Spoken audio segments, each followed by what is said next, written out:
Sabe aquilo de que nada acontece feijoada? Isso definitivamente, com certeza, não é o caso de Hamlet.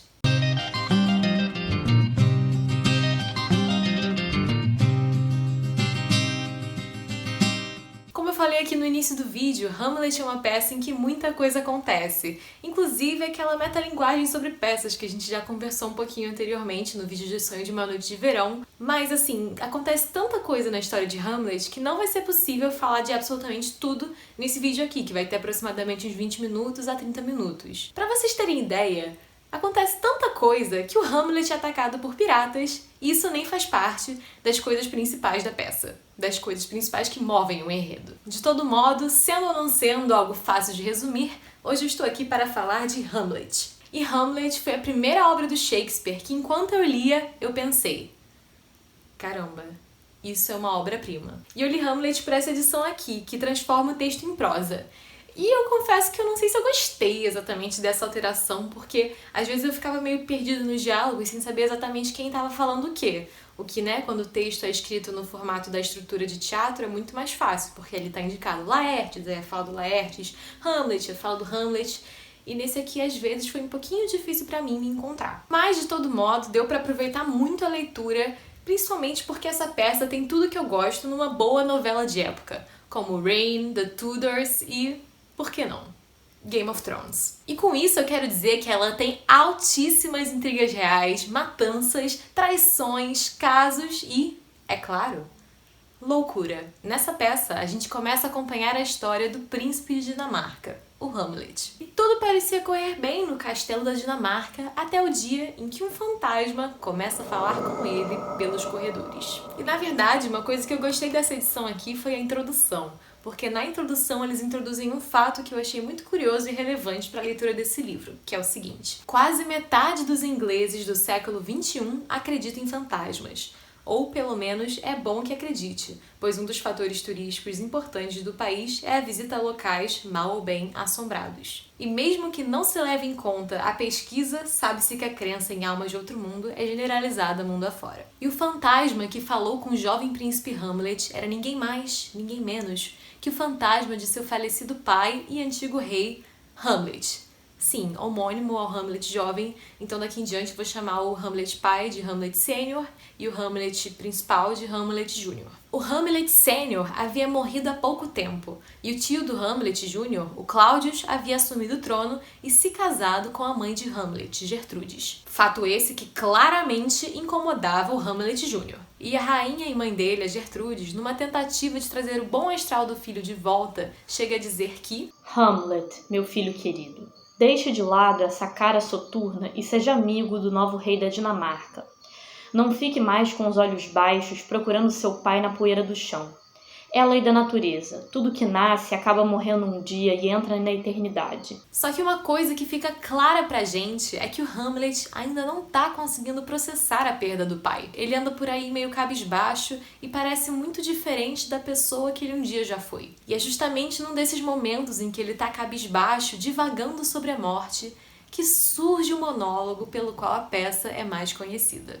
Hamlet, em um momento de brilhantismo, diz o seguinte: ser ou não ser. É essa a questão. O que é mais nobre? Sofrer calado com as pontadas das flechas de um destino assim, ou pegar armas e enfrentar abertamente o mar de dificuldades? Morrer, dormir, nada mais. Dizem que o sono cura os males do coração e os 1000 problemas naturais que são heranças de nossa carne. Esse é um fim que desejamos com devoção. Morrer, dormir. Dormir, talvez sonhar. Esse é o problema. Porque no sono da morte, que sonhos podem vir nos dar alívio quando tivermos nos livrado desse corpo mortal. É por esse motivo que uma vida assim tão longa é uma calamidade. Quem consegue suportar as afrontas e os ultrajes do tempo, a injustiça dos opressores, a arrogância dos orgulhosos, os desgostos do amor não correspondido, as decisões demoradas do judiciário, as insolências do poder constituído e o desprezo que o homem sem valor pratica em relação ao competente humilde, quando ele próprio poderia atingir a quietude com um simples estilete. Quem carrega pesos, suando e gemendo, levando uma vida extenuante, Se não for pelo medo de que, depois da morte, no país desconhecido de onde nenhum viajante volta, alguma coisa vai confundir nosso espírito, vai nos fazer suportar os males que já sofremos, ao invés de escaparmos para outros que ainda nem conhecemos. É assim que a consciência torna covardes a todos nós.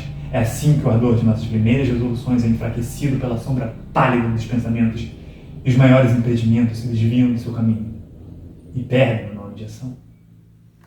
E, gente, esse monólogo é sensacional. Ele fica ainda melhor depois que você termina a peça e entende tudo que esse monólogo significa e também o que ele já indicava sobre o que viria adiante. Essa parte foi realmente muito bem escrita e eu tenho que tirar o meu chapéu pro Shakespeare nessa aí, porque o cara realmente arrasou. Mas, voltando ao presente da história, para o nosso personagem principal, Hamlet Jr., que ainda tá triste com a morte do pai, vocês podem imaginar o quanto ele ficou chocado quando, de repente, o pai dele apareceu novamente para ele como um fantasma. E Horácio, que é um grande amigo do Hamlet Jr., que foi lá para a Inglaterra para presenciar o enterro do Hamlet Sr., ao falar sobre como era o Hamlet Sr. em vida, ele diz o seguinte: há vários anos, nosso último rei, que se parece tanto com esse fantasma que vimos agora há pouco, foi desafiado para uma guerra pelo invejoso Fortinbras da Noruega.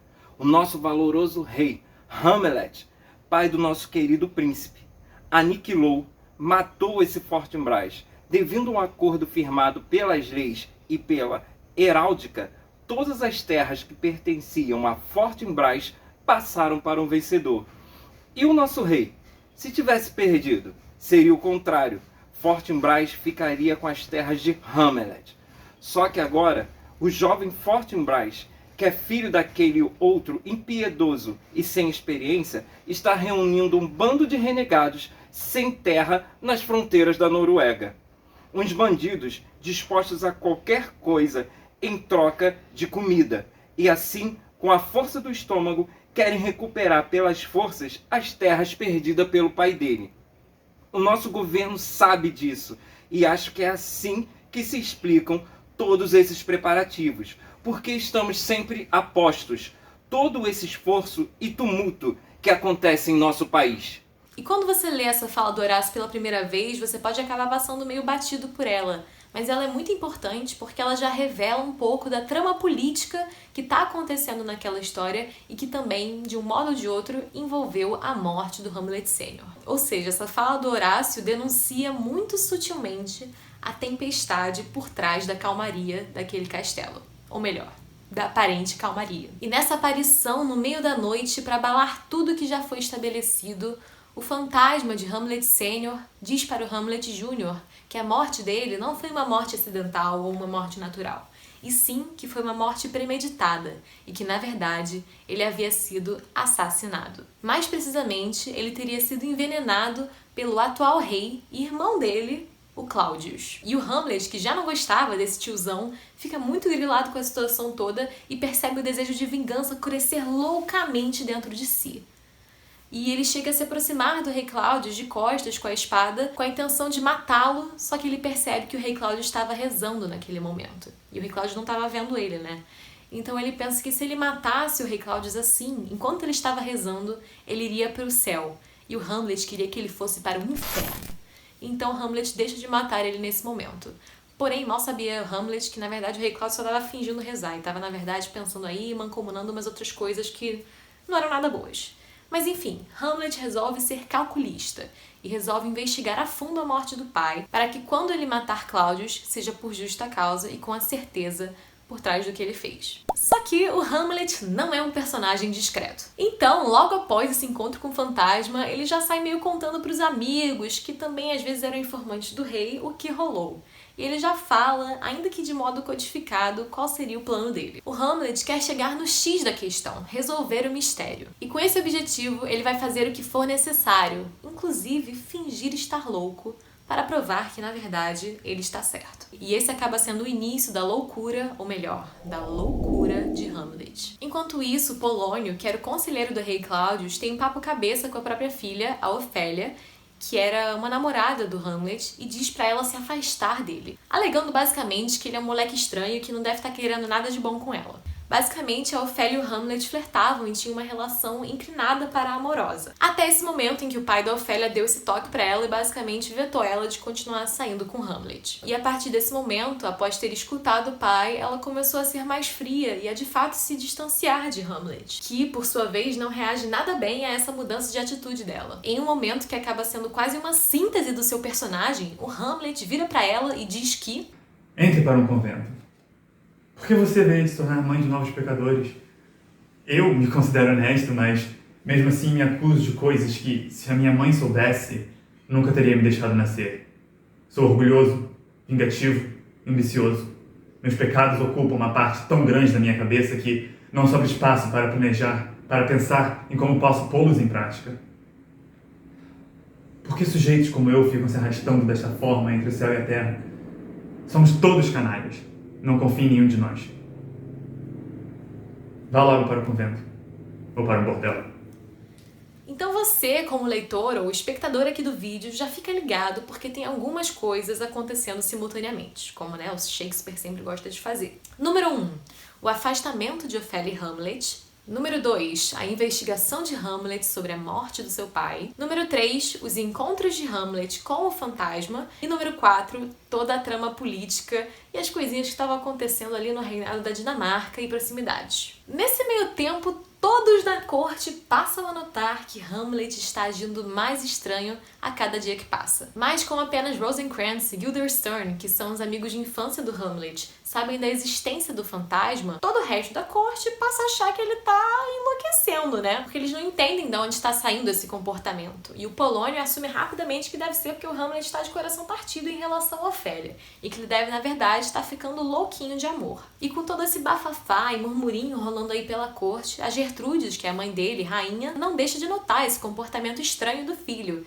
e resolve conversar com ele. Ela puxa ele para um cômodo a fim de conversar. Contudo, o que nem ela e nem Hamlet sabiam é que, na verdade, o Polônio estava ali escondidinho nesse cômodo. E quando ele percebe que a rainha e o Hamlet estão indo conversar ali, ele rapidamente se esconde atrás das cortinas, para poder bisbilhotar tudo e depois fofocar pro rei. E quando Hamlet e a rainha começam a conversar, o Hamlet está com a língua de chicote e só distrata a própria mãe, sendo muito rude com ela e questionando o que ela teria a ver com a morte do pai, na qual, diga-se de passagem, ela era totalmente inocente. O que eu fiz para você soltar a língua desse modo e me falar com tanta rudeza? Fez uma ação que apaga a delicadeza e a vergonha da modéstia, que chama a virtude de hipocrisia, tira a rosa da bela testa de um amor inocente e coloca uma ferida no lugar dela. Fez as promessas do casamento parecerem um blefe igual de um pecador viciado.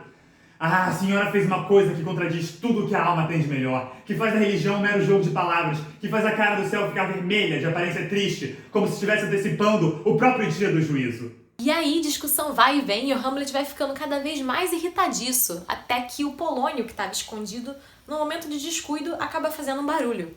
E o Hamlet, que já estava assim na beira dos nervos, escuta o barulho e pensa, deve ser o rei Claudius. E aí ele não pensa duas vezes, pega a espada e enfia a espada na cortina, assim, matando o Polônio.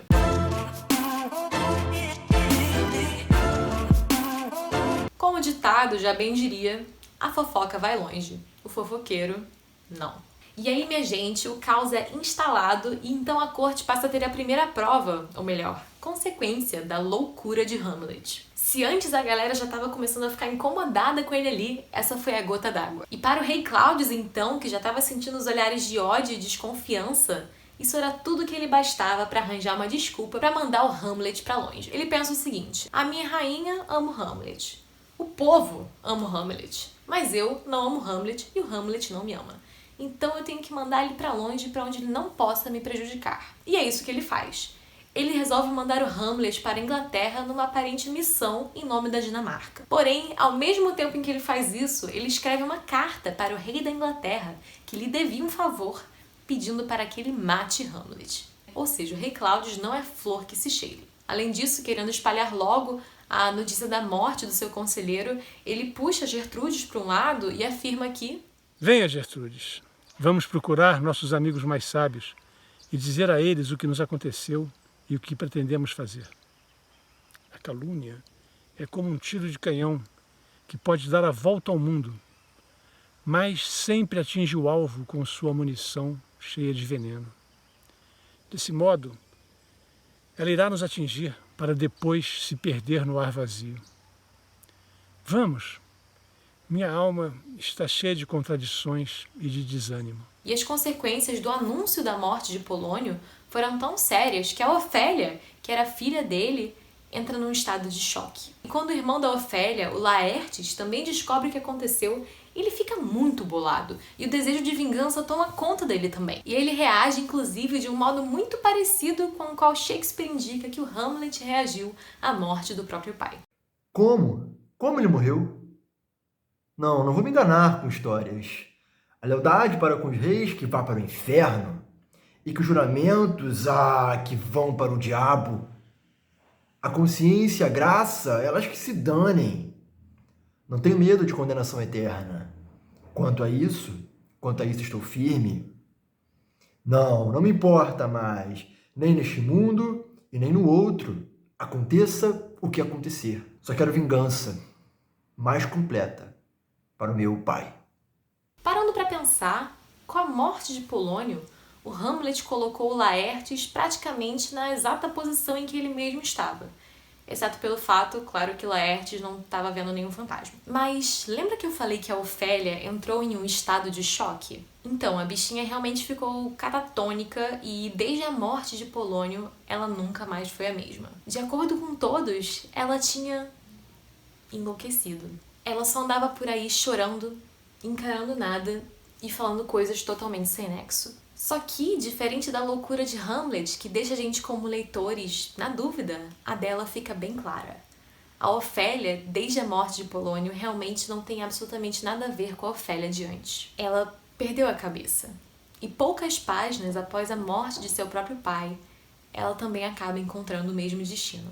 Ela também acaba encontrando um fim trágico e morre afogada. Quando ela morreu, não havia ninguém por perto. Então, a princípio, tudo indica que ela mesma que andou em direção à água e ali ficou. E ninguém, nem mesmo Shakespeare, contou essa notícia melhor do que Andréa Beltrão em Som e Fúria. Uma desgraça segue os passos de outra, tão próximas elas vêm. Tua irmã se afogou, Laertes.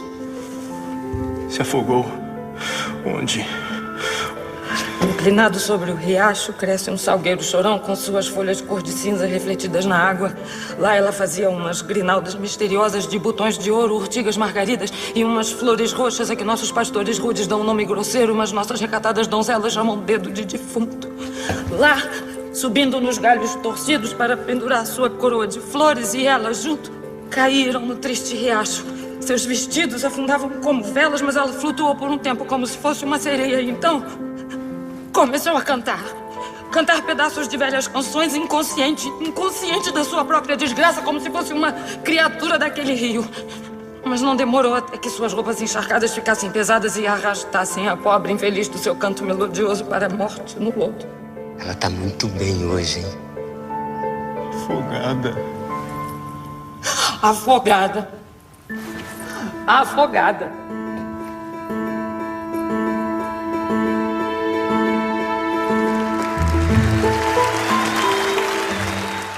E apesar do modo como a Ofélia morreu não ir de acordo com os valores da corte e da igreja, a rainha Gertrudes resolve fazer um enterro para ela. A rainha Gertrudes consegue fazer com que a morte de Ofélia seja vista como uma morte acidental, a fim de que então ela pudesse ter um enterro digno, algo que não era permitido na época para pessoas que morriam sobre as mesmas circunstâncias. Então, ainda que em uma proporção muito menor do que a típica para membros das cortes, eles conseguem sim fazer uma cerimônia para homenagear Ofélia. E Hamlet, que estava longe na Inglaterra e tinha cruzado com Fortinbras, que era aquele que apareceu lá na fala do Horácio, lembra?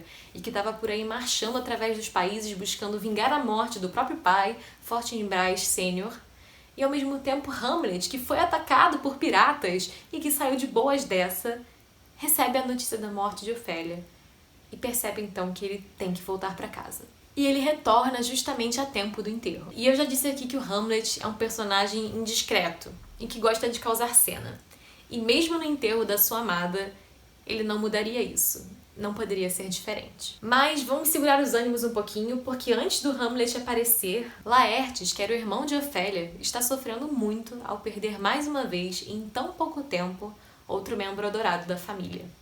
Ah, que uma desgraça tripla caia 10 vezes sobre a cabeça amaldiçoada do canalha que tirou o juízo de uma jovem tão inocente dessa forma. Espere um pouco, não joguem a terra, eu ainda quero dar um abraço nela. Agora podem amontoar a terra sobre o vivo e a morta, até formar uma montanha, mais alta que o Monte Olimpo, no azul do céu. Ali, naquele momento da cerimônia, o Laertes entra no buraco aberto onde a morta está sendo enterrada, a fim de prestar esse último ato de solidariedade e amor à irmã. E o Hamlet, que estava vendo aquela cena toda escondido e que eu falei que ia causar, decide pular no buraco ali junto com o Laertes. O Laertes, obviamente, considera isso um baita desrespeito e ele e Hamlet começam a brigar ali justamente naquele buraco onde Ofélia estava sendo enterrada. E assim, é mó treta pra separar os dois. E depois que eles conseguem finalmente se separar, o Hamlet tenta justificar os seus atos, dizendo que qualquer coisa que eu tenha feito que possa ter atingido indevidamente a sua honra ou a sua hombridade, proclamo aqui que foi fruto dessa loucura. Então Hamlet não ofendeu Laertes? Não, nunca Hamlet. Se Hamlet está fora de si e ofende Laertes, não é Hamlet quem faz isso. Hamlet renega isso. Então quem faz a ofensa? É a loucura dele. Sendo assim, Hamlet também está sendo ofendido, e a loucura dele é inimiga deste pobre Hamlet.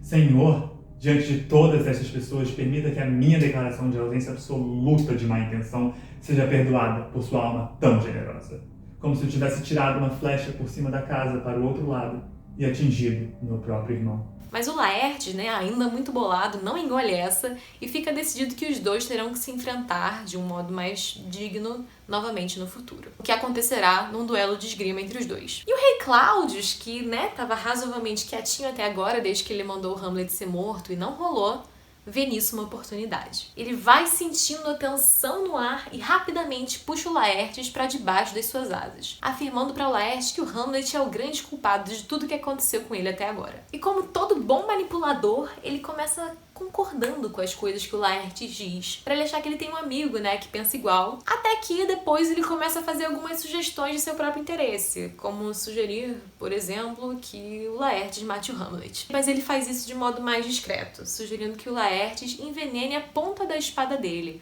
para que, assim que ele conseguir marcar um ponto contra Hamlet, Hamlet seja envenenado e, consequentemente, morra. E, basicamente, nesse momento, se a gente ainda tinha alguma dúvida, a gente ganha a certeza que o rei Claudius era um dissimulado, falso, e que o Hamlet estava certo desde o início sobre ele. Porque o rei Claudius não só matou Hamlet Sênior, como também quer mandar matar Hamlet Júnior. E o Cláudio bola o plano perfeito. Envenenar a ponta da lâmina de Laertes, para caso Laertes faça um ponto contra Hamlet.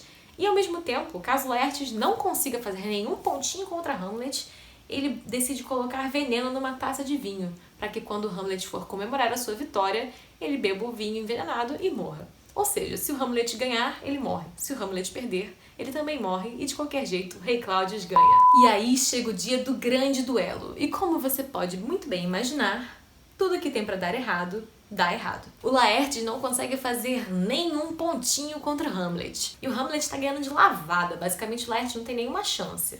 E aí, o rei Claudius, que estava assistindo tudo ali do camarote, começa a ficar muito nervoso e propõe que o Hamlet beba uma tacinha ali para comemorar a iminente vitória. Mas o Hamlet já estava satisfeito ali com aquela luta, com o resultado dele, e resolve não beber nada. Mas a rainha, a Gertrude, estava ali tão feliz com o desempenho do filho e com o fato que ele estava arrasando no duelo, que ela mesma resolve fazer um brinde para o filho. E pega a taça da mão de Claudius, ergue a taça e bebe o vinho.